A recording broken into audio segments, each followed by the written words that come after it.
The opinions expressed are those of the participants and do not necessarily reflect the official positions of the sponsors, advertisers, or presenters. Advertising does not imply endorsement by the sponsors and presenters.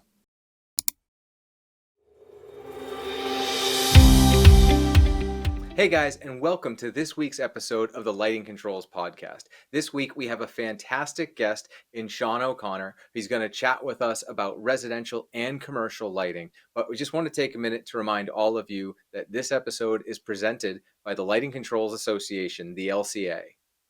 And it's also financially supported by the National Association of Innovative Lighting Distributors, or NAILD.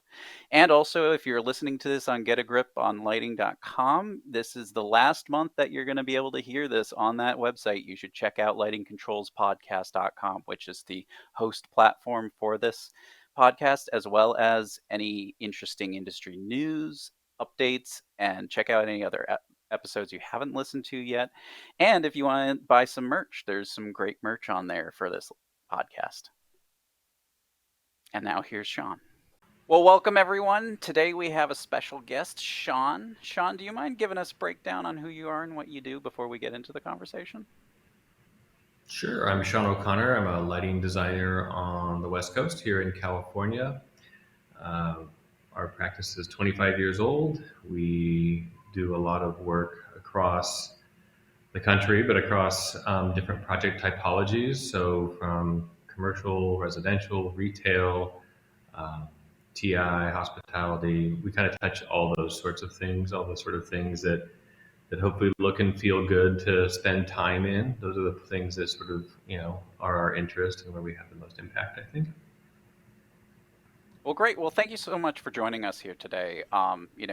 We like to talk to various people in the industry, and lighting designers, I think, have a really odd position in lighting controls, specifications, design, etc., because of the fact that everybody's kind of pointing fingers at different people for who owns what scope. And so, I'm just curious what your take as a designer is regarding lighting controls.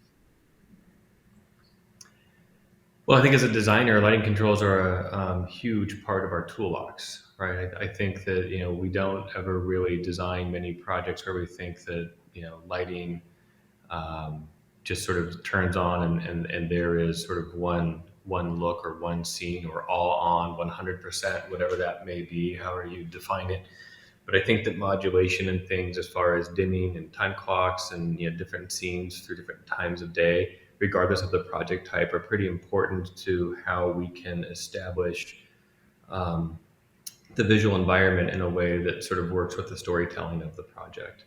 So I do think that, it's the one thing that's a common denominator on all our projects is sort of the intensity with which we take on the lighting controls. And when I say lighting controls, I really sort of a little more specific about dimming than I am about all of the other sort of components. They're also all very important for all the various reasons, whether it's energy management and those kinds of things. So, but really, I think first and foremost, we're looking at it visually, and then after that, all the other sort of building performance sort of things come into play, and all the different sort of layers and legs that touches depending on the project type.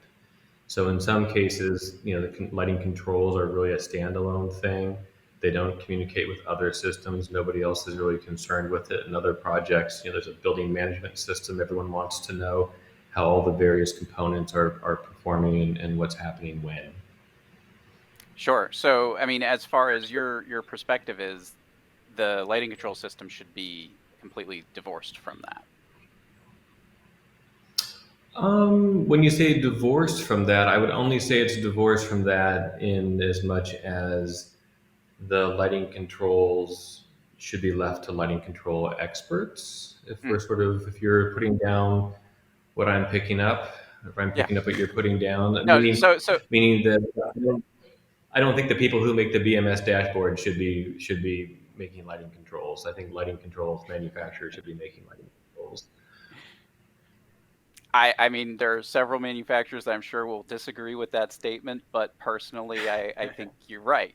Lighting controls is not the same as HVAC controls. Lighting controls is a much more real instant gratification experience. And so if it doesn't go right, it's immediately obvious that it's not going right. And that's where a lot of issues arise. Yeah, I mean, look at when I say that, it's not to say that someone else can't, control things. Like I don't, if BMS wants to tell, send the signals to tell something what to do, I just want to make sure that what's being told what to do can perform.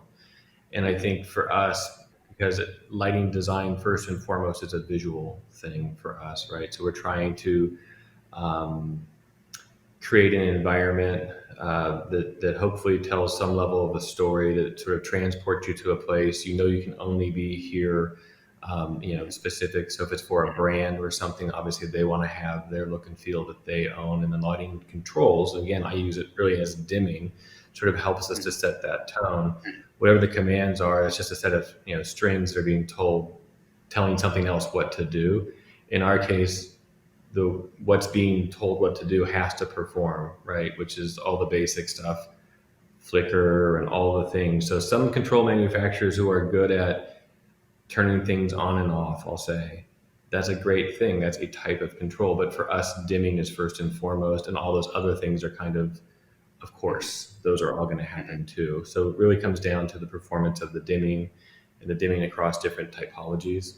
So some things obviously are more controls related, some things are more driver related. You have to talk about dolly or something. So it really sort of goes down to those types of things.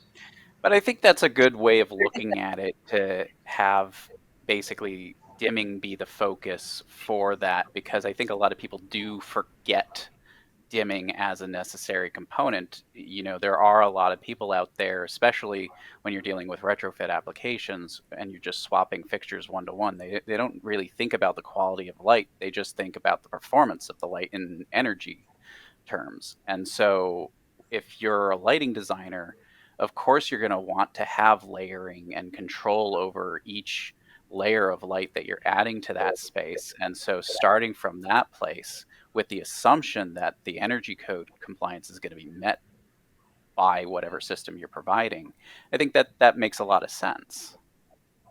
Sure. And here in California, dimming is actually a requirement. So you can't get away with just a sort of switching situation anymore. So there's Right. Yeah, various you have to various have the mid building step and technologies everything. have different types of code requirements for dimming, and so dimming really is a part of it now. And so the dimming has to perform. Hmm. Yeah, I mean, California has Title 24, which is the strictest energy code requirement in this country. There are definitely, you could do LEED or WELL, which will go above Title 24, but for the most part, as a baseline, you're kind of structured in a way where you have to have systems that comply with rigid requirements. Sure. And I think that, because of that, California being sort of on the forefront of all those sorts of things, it does trickle down and ends up, in other codes just later on. So I think when you start to look at the lobbyists and all the various folks coming from different parts of the industry who are, looking to add more bells and whistles to their systems and take a larger slice of the pie of what is an available budget for a lighting project, I think those people are all started targeting California first and expecting that trickle down to go across the country and then pick it up across all markets ultimately. So, I mean, saying you focus with dimming at first, I mean, are you starting with a manufacturer then, or are you just starting with an intent and then finding the manufacturer once you've solidified that intent? Well, I think that, so I think there's sort of, I'll just sort of quickly just sort of say there's the lighting design, Mm-hmm. and then there's sort of the sort of interface, which could be a keypad or other kind of GUI. And then there's the system itself, the hardware, the robustness of the hardware. And then there's also the service aspect of what comes with that. Mm-hmm. And so I think, it's not enough anymore to just sort of say that this dimmer or this system or whatever it is meets a performance requirement, because then there's all the other bits and pieces that kind of come with it. So really, I think the way that the world has sort of changed and the more sort of intense commissioning has become, I think it really becomes part of the whole story. So field service techs, whoever it is that sort of helps to contribute to the success of the project is really part of how we then select a manufacturer. And we have a couple of manufacturers we work with regularly, without naming names, but I think that, Sure. they get the lion's share of our work in part because of the product and the robustness, the relationships that allow us to be serviced and the projects to be serviced in a certain way. And I think, one of the things that we enjoy about relationships, and it's not just with a manufacturer or a rep agency, but could also be a client, is to sort of develop that shorthand that sort of, we're going to document the thing to death anyway, but at the same time, the expectation on the other end is, okay, they know it's our project. We like to do things a certain way. It provides a certain result that we want to be able to sort of provide to our clients and stand behind. So those partners really become important, over time. So, here I think that the same, from the controls standpoint, it's pretty much the same stuff every time. As far as vendors or manufacturers go. Sure. And yeah, I mean, having been a specifier, I know how that goes. You basically establish a relationship with a sales agent, and because of the success that you've had with them. And again, like you said, it's the continuity. It doesn't end when the project's done. It really continues forward after that. And if you get the support you need after occupancy, then you're going to go back to them. Whereas if they're just sort of like, well, that's an additional cost to go check this problem out, then it's like, what? Why did I specify you? So I mean, it's totally, and that goes in line with, we just had a great conversation earlier with Patrick, who talked about basically similar to that, where customer service is part of the key components to retention. If you can't provide what the customers are asking for, then you're not going to hang on to customers. Yeah. And I think, I don't know if this is a shift, but just to have the conversation, I think, the model that is sort of commercial lighting controls versus residential lighting controls is also very different. Yes. I think and I was curious to hear your thoughts on residential, because for up until this conversation with you, we haven't really touched on residential. And you're right, it is a completely different animal when it comes to, how it's just done overall. And so I'm curious what your take is. Before we dive into that, if I may, real quick, I'm just sort of curious from a controls design standpoint, though.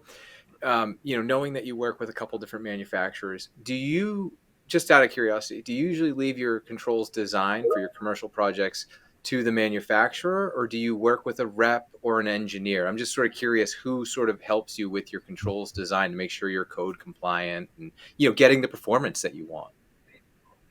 Yeah, that's a great question. And I think one of the things about being a lighting designer or lighting consultant is every project's a little bit different. And when I say that, that's not to say that a commercial project is different than a residential project. That's completely obvious. But I also think it's, the way the project is scoped, who's, Yes. who's taking on what in which project. So we have some engineers that we are able to sort of provide a control intent to. We provide them all the zones, keypad locations, keypad engravings, those kinds of things, and then they run with it. We'll build a load schedule and things for them to work from to try and give them the handoff, and with that comes a control intent narrative, so that by the time the project gets out to commissioning, everyone kind of has marching orders for all the things that need to happen in advance of our being on site with them to sort of set scenes. But by that time, all the loads should be assigned to keypad buttons, all the time clock functions should be in, and a rough estimation of scenes should be programmed into all the keypads, so that if nothing else, the client, whomever they may be, walks in, starts pushing buttons, they see something's actually happening, and they're not just waiting until the last minute to say like, oh, well, finally something's working, because I think in a lot of ways, controls, when you think of an entire project and all the different things that happen in construction, if you put your client hat on and you sort of walk through the project, you begin to see the way things come together, and sort of like, wow, it's really slow for the longest time, then all of a sudden the last 10 weeks of the project, you don't know how all those finishes got installed, where that furniture comes from.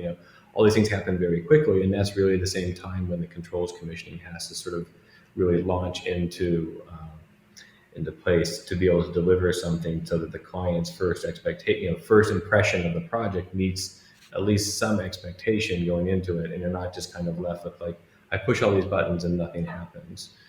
I think when we talk about, again, residential projects, I think that, a lot of times we'll present a design to a client, someone who's built a home before usually, and their first thing is like, I don't want a control system, man. That last control system from whomever we had was terrible. The buttons aren't engraved. I can't tell which button does what. Every room is different. And so in some ways on the designer side, the controls are one of those things that kind of like never really gets the gap closed all the way around, right? It's sort of like there's a design, it had to be code compliant. I'm just saying this is any project USA, had to be code compliant to do that. So and so, maybe a rep agency, a job that a lighting designer is not on. All the things that are the basic code compliant things, here you go. But there's really no vision to what the user experience of that is going to be on the other end. So you go to a really big TI project. We just walked a project with an architect that we're doing a new project for, and they're really proud of their design, in this really beautiful high-end TI project. And you walk into all the sort of conference rooms or executive offices, and there's keypads. Sometimes, only one button does something. Sometimes multiple buttons do the same thing, and nobody knows what to do. And that's what the client experience is left with. And they're like, we spent money on this expensive lighting control system we had to have to meet code, but I don't even know what it does or how to work it. And so there really has to be, on the service standpoint, someone's got to hand it over to somebody, show them how it works. If it was engraved, maybe it's really self-evident and you don't have to do too much explaining. That's our hope, with any kind of actual user interface, that for the everyday use, this just becomes pretty almost intuitive as to what it means. But to do that, the system has to be delivered all the way out. I'd be curious if you went to any of the companies who charge additional for engraving, or at least used to, I don't know if they still do, how many redeemed tickets that they used to get for engraving versus how many were sold. It's sort of like gift cards. You go to the grocery store, everybody sells gift cards at the grocery store, but that's just, unless someone actually uses that gift card somewhere, that's just straight, profit. So I wonder how much of that kind of stuff just that never gets done. Like if there was some survey of how many, again, I don't want to. I would be curious myself to see the results of that survey, because, I think you're right. People ask for it as sort of like, I need to cover my bases, but then, it just ships with the box standard keypads. And I know there are still manufacturers out there who charge for it because they send the in-box standard as a default, whether or not you ordered custom engraving. And I think you're right, it's gravy. It probably just doesn't get claimed at certain points. I mean, when I was a specifier, I would certainly follow up with that, but it was pulling teeth to get some of the clients to tell me what they wanted their keypads to look like. So in the end, there were definitely keypads that didn't get custom engraving. They just had the stock. Sure, I totally get it. I just sort of wonder, like, if controls, since is what we're talking about, if someone actually sort of thought about it and said, look, we could really deliver an amazing client experience by making sure that this stuff is engraved. When they go to build the next job, or the head of facilities from that company ends up at this company, that they come back and say, hey, I want brand XYZ because they killed it last time. I sort of feel like so many times people think, I don't know who people I'm referring to, but I think that from a sales standpoint, that's the last job that person's ever going to build or see. And there isn't that sort of view forward to what's the next one, whether that's for someone like me, someone like one of you, however the what they see in the food chain. Because I recognize that, lighting designers are on, in the scheme of things, very, very few projects. So most of the jobs go out there and they probably end up with those unengraved keypads. But I wonder what that opportunity upside looks like if people really could deliver something that said, this stuff really works and here's why.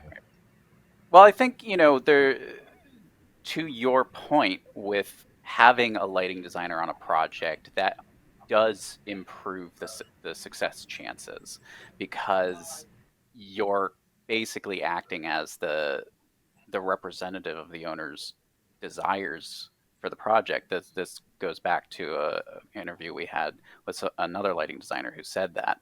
But you're kind of there as sort of like a no, the owner wants this, so we're going to get that. And then when it comes to VEing the project, you still get to at least say, you asked for this. If you go with this, you're not going to have that anymore. And so, being the person that everybody can go to and say, well, you're the one who designed the system, what's your input, can be really critical to that. Well, we're the client advocate for sure, right? We are the people who have the end all responsibility for the lighting system in total. And so, sure, we want to be the person to usher that through, or the group that ushers that through in absence of anybody else. Like, again, most projects don't have somebody looking at those particular things. We want to make sure that stuff happens. Mm-hmm. But so, I mean, going back to residential, it's really sad to realize the fact that residential gets the least amount of attention to detail because of just the structure, the format that it's done in. I've had a contractor who looked at my drawings and went, "Yeah, that's a good idea, but I'm not going to do that." And it's like, I can't say you must, but that's what the owner wants, and they're like, "Yeah, I don't care." So, that obviously is hopefully not a contractor that's going to get hired in the future, but that kind of encapsulates the mentality that residential has versus commercial. Commercial, it's like, I specified it and therefore it must be done. Whereas residential, it's a little bit more loosey. Again, I just think there's so many types of projects. And so I certainly know that exists. I know our residential projects are pretty serious, like commercial projects. They have specs, built, project manual specs. They're not just like, light fixture ABC. And so they're pretty committed to it. I think, if our client wants something, they're going to get it, kind of a thing. Mm-hmm. There's sort of sky is the limit, kind of a. No, that sounds terrible. I mean, it's for them. It's a personal decision. I think that commercial projects are business decisions, and so it's not the thing they're going to go home and live in all their hopes and dreams and all the things. Those are the residential projects that we're working on, where there's oftentimes a lot of other consultants that do very specialized things, and meetings are very big, and so there's a lot of detail. I think the reason why I love the residential projects is because there is actually so much more detail to them, because there are so many more conditions, because there are so many more room or space types than a typical, say, commercial project. Again, generalizing, but you have all kinds of, every room kind of has maybe a slight tweak to the design. There's a constant ethos perhaps, but something's always sort of changing. And so you have like all these sort of mini projects versus sort of like a larger sort of overall big picture idea. So I think there's a lot of detail in those projects. And these are like, 5, 10, 15, 30, 40,000 square foot homes we're talking about. They're sort of Sure. Yeah, you're talking about really large, but you're also talking, I'm guessing, mostly in California as well, where again there's still stricter requirements. They're everywhere. Okay. They're everywhere. California. We do a lot of work in New York City. We do a lot of work in Texas, Montana, Florida.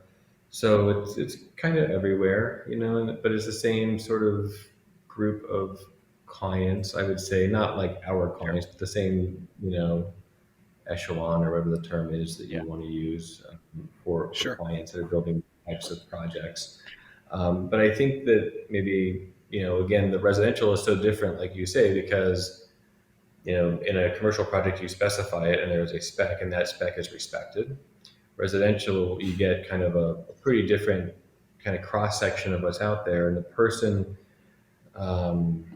responsible for lighting controls in a residential project is not necessarily the electrical contractor. In some cases it is, but most often it comes from a audiovisual integrator, low voltage consultant type of person, and they sell what they sell. So if it's brand L or if it's brand V or brand C, oftentimes they have one, maybe they have two, and they may not have the one that you design your project around. But if the client likes their TV brand that they sell better than the TV brand that the other person who has the brand that you designed your project around, they'll get selected, and the lighting control kind of comes along with it. So the specification thing sort of lives in kind of a different world residentially. And by and large, we still get what we want as a system because oftentimes there are things that the other system cannot do. And so then somebody else maybe provides the system. But it is the go to market residentially is through that sort of dealer channel, that integrated channel, CEDIA or whatever the term you want to use for those folks, where they kind of sell actually a lot of different things into a project, a lot of things that aren't necessarily sort of integral to the building itself, which is to say there's a lot of add-on bells and whistles, not necessarily things that are required, like lighting controls, are required in some fashion, whether it's a dimmer or a switch or it's a complete system. So all these different manufacturers, all the various brands, their go-to market is through the dealers. So the dealers are actually their sales force, and the dealers are actually their sort of field service. They're responsible for their own projects. So whereas if you're working with any of the brands commercially, you get their field service technician from brand E or whomever it may be. Here you get the person who basically sold the project, their people to be the, not necessarily the installer. They do all the low voltage stuff. The contractor still does the high voltage stuff, and then they're the programmer of it, and the person who, in the absence of someone like us, chooses what all the buttons do, how they work, and so on. And so it's a pretty wide stretch of stuff. Cool. So I'm curious about your controls intent, right? So kind of circling back to that, especially in the residential side, do you typically sort of take a first pass at your entire controls and then sit there and sort of hand it off to the client? Or do you sit with the client, sort of go room by room and say, hey, how do you want this to be handled? How do you want these buttons to react? How do you sort of deal, especially where you're dealing with, it may not be the controls manufacturer you necessarily wanted based on the integrator? How do you handle that sort of intent with the client? We try to make these sort of smart systems be pretty dumb at the end of the day. They do have a lot of complex capability, but at the end of the day, you just want the wall stations to do really simple, repetitive things every day. And our hope is to make them, again, very intuitive and consistent so you don't have to do a lot of reading, a bit more muscle memory involved. Some clients have, so we try to lead them down a path that gives them that approach. Some clients who have other homes, like they have 3 or 4 homes, they maybe have something designed a certain way in their other house and ultimately want all their homes to function the same so they don't have to relearn how to live. Because again, it's like a doorknob or a faucet, you touch that same thing every day. So you want to make sure that you kind of know how to use it and you're not having to stop and read buttons every time you change rooms. So we try to make it really sort of intuitive and simple. And then sort of repeat the same theme. And there are all these exceptions because of other devices, ceiling fans, exhaust fans, outdoor adjacent spaces, whatever there may be, that kind of adds into that. But that's kind of an additional layer into sort of whatever our basic concept is. And that's what we try to pitch because we want it to be simple. Because I feel like, again, a lot of the complaints that we hear, the very first thing when we meet a new residential client is, I don't want a lighting control system, and here's all the reasons why, which are the things I talked about with you earlier. Yeah. So then we try to say, well, we have this approach that we think is pretty sweet and works for everybody, for guests, your parents. I always use my mom as the example. If my mom can use it, everyone can sort of do it.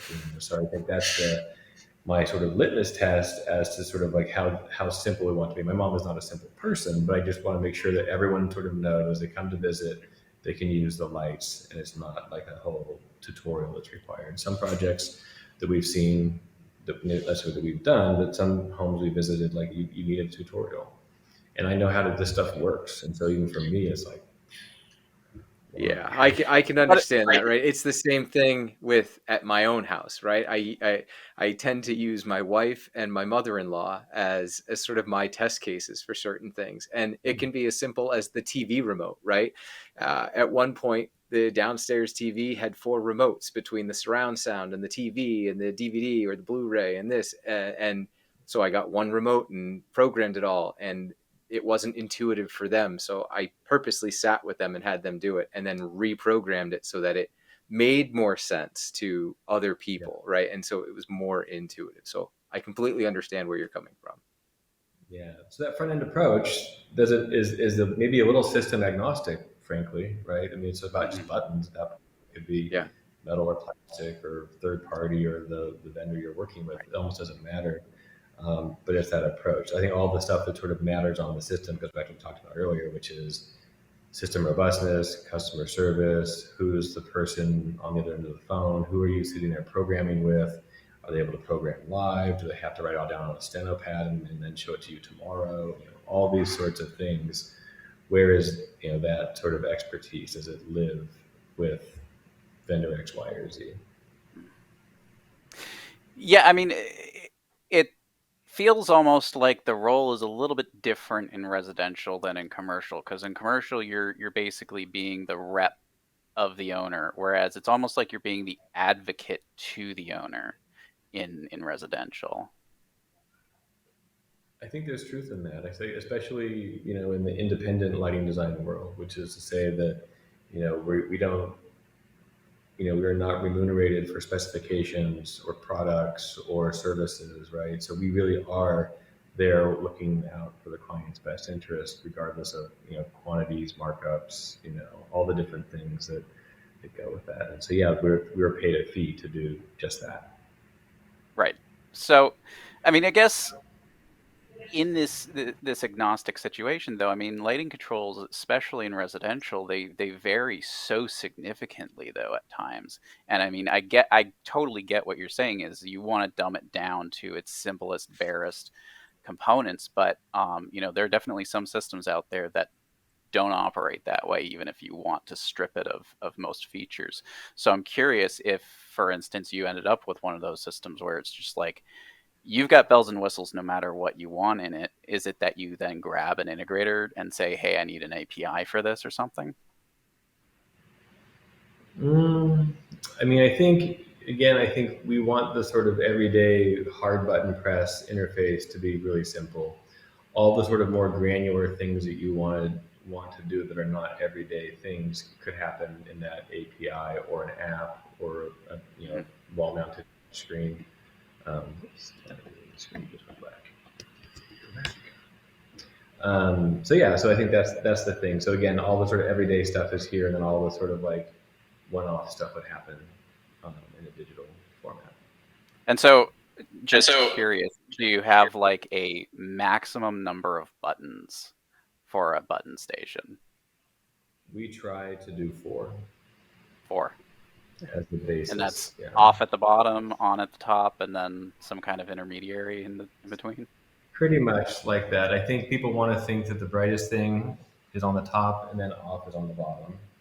So yeah, I think that's a pretty good way to start, where it's one button on and off, but that's a pretty rare case, just again, based on codes and what they want you to do or not do.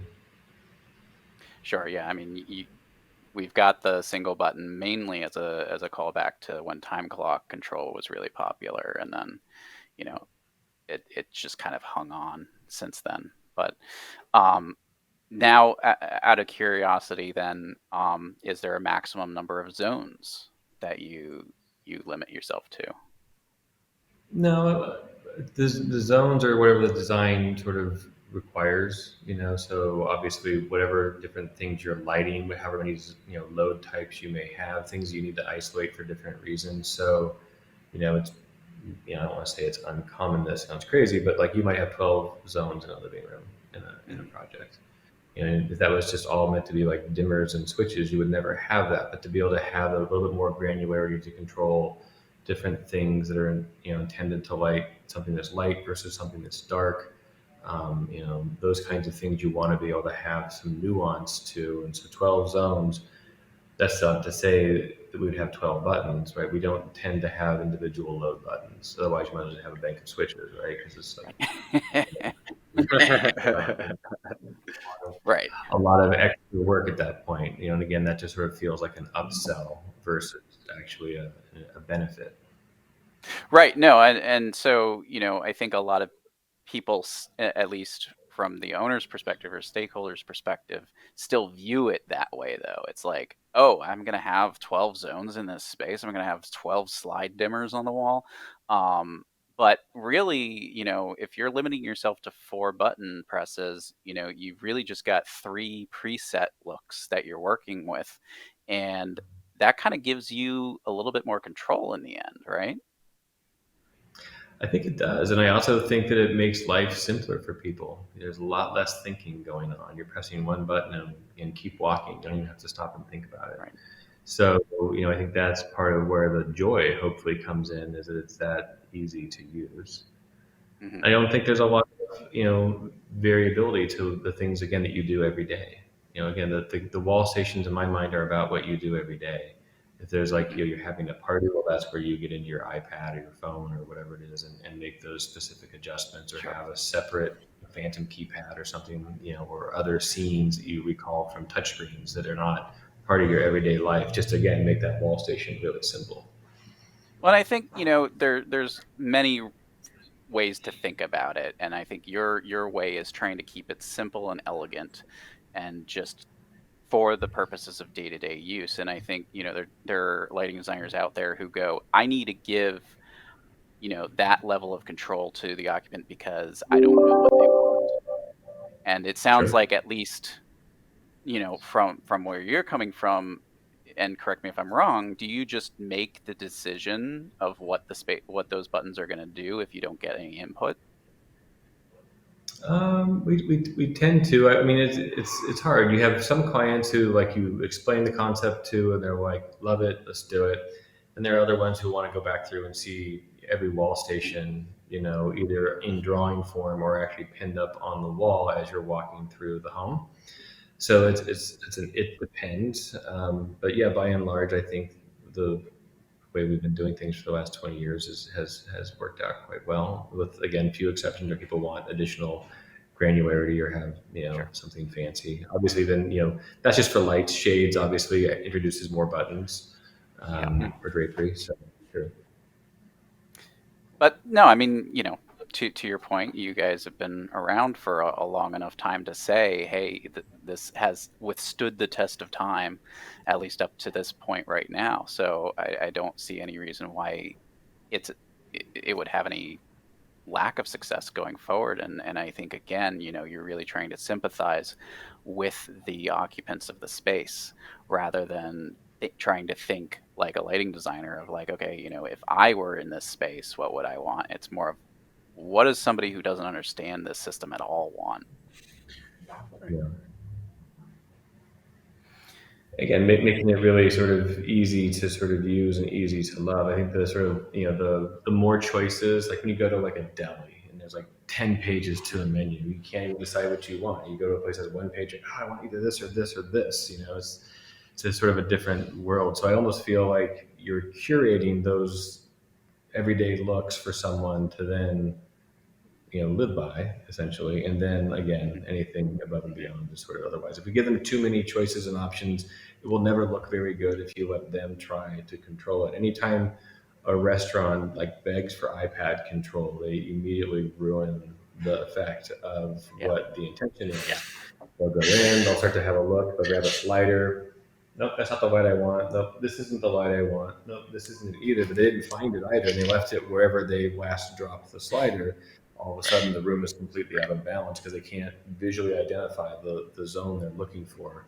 And so, yeah, I think that in some ways you just got to help lead them to what they're looking for. Mm-hmm. Yeah, and I think especially in the restaurant scenario, right? I mean, but in the home too, but especially in the restaurant scenario, that's that experience is all about the user experience, right? That's all about the guest experience, right? You want that guest to have the same experience every time. And that's how the kitchen staff feels, right? That's how management feels. And lighting is a huge piece of that. So the idea of having, whether it's a restaurant or someone's home, having that simple, elegant solution of, here are your presets. This is daytime, this is lunch, this is dinner, this is, right? It makes a lot of sense. And then, like, for special events, for whether it's your home or a restaurant, yes, you can have that control through an API or an iPad, but for day-to-day use, that makes a lot of sense. I know personally, I tend to overcomplicate things in my own house, and my wife yells at me. So it does make a lot of sense to really simplify it and give the user a simple, elegant experience. 100%.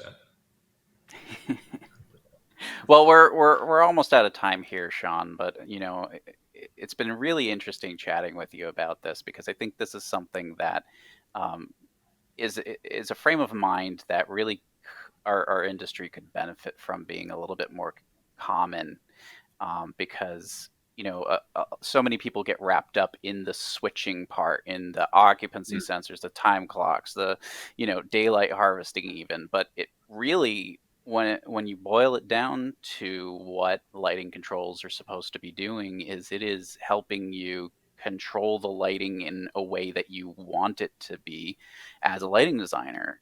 Dimming is a great term to use to refer to that, because you're going to have that ability to adjust it. But at the same time, what you're saying is that while, yes, you want to have that dimming, you don't necessarily want to give the owner access to what you're going to use for programming that space, because you have an idea of what that space should look like lighting wise. And they could muck it up, they could make it worse, they could make it better, but it might just be an accident that happened that way. But at the same time, you are the lighting designer. In theater, we wouldn't give the console to the audience members. We wouldn't say, oh, just pick the lights you want. We paint the picture. And so you're doing the same thing in architecture, and you're just saying, okay, here are your options for how you want the space to look. I'm not giving you the color wheel. I'm not giving you, all of these other bells and whistles, unless, you really absolutely must have it. But, just trust me. I know what I'm doing, so I'm going to give you something that's satisfactory. A good analogy is kind of like a chef. The three of us might all get the exact same produce and proteins and things and say, go make whatever it is. And we're all going to make very different things, especially if no one says what it is you're going to make. So we're already coming to the table with something different. So it's more likely that when you go to the restaurant and the chef prepares those things, they're going to come out with the same things you might have at home, probably be better, hopefully, that's why you went out, than what you would make at home. And I think that's sort of the same idea here. We're going to create something that you may not know how to do, don't have time to do, it's not your expertise, maybe you're not passionate about it, whatever it is, we're going to do that for you. We're going to serve you these dishes, these plates of amazing whatever. Those are your presets, versus just giving you the bags of groceries. No, that's a great metaphor, and I think hopefully our listeners are going to be able to go, well, yeah, no, that makes a lot of sense, because I think you're right. I think part of that transaction with the chef is, you're going to do what I want you to do, but not necessarily in exactly the way that I want you to do it. Right. It's sort of like when the chef's like, here, taste this. Do you like this? Oh, no, more salt or something. Sure. That's when the client interface is there. Okay, more salt. More cowbell. Right. What's the expression? It's like, that's the game. You're not letting them sort of orchestrate the entire situation. Right. They're not going to say add a half teaspoon of salt or something like that. Exactly. But awesome. Well, now I'm going home and reprogramming all of my stations. Thank you very much. Yeah, you're gonna pull out the buttons too. Go down to 4. Yeah, I am. I'm gonna redo everything now. I'm like, God, it'll make so much. Now it'll be the way I want it to be every night, instead of walking in and going, "Why are these lights on? Jen, why did you do this?" Okay, yep. We're redoing everything. Sounds good. Well, Sean, thank you so much. Really appreciate you coming All in, right, and guys. we might grab you in the future for another conversation. All right. Sounds good. All right. We'll talk soon. Thank you. Well, thank you guys. That was a fantastic episode. Thank you all for listening or watching or however you're getting our platform. We'd like to thank Sean once again for coming on to the show. And I would like to thank him for forcing me to reprogram all of my button stations in my own house after that conversation to simplify things on my end for my family. And just take this moment to remind everyone that this week's episode is presented by the LCA, the Lighting Controls Association. And it's also financially supported by NAILD, the National Association of Innovative Lighting Distributors. And if you're listening to this on getagriponlighting.com, check out lightingcontrolspodcast.com, which starting in the new year is the only place you're going to be able to find this. You're not going to be able to find it on the Get a Grip website anymore. And additionally, if you want to check out any industry news or possibly purchase some merch, which Ron and I have both been showing on this episode, and there's plenty more where that came from, but check it out. And thanks so much, Sean.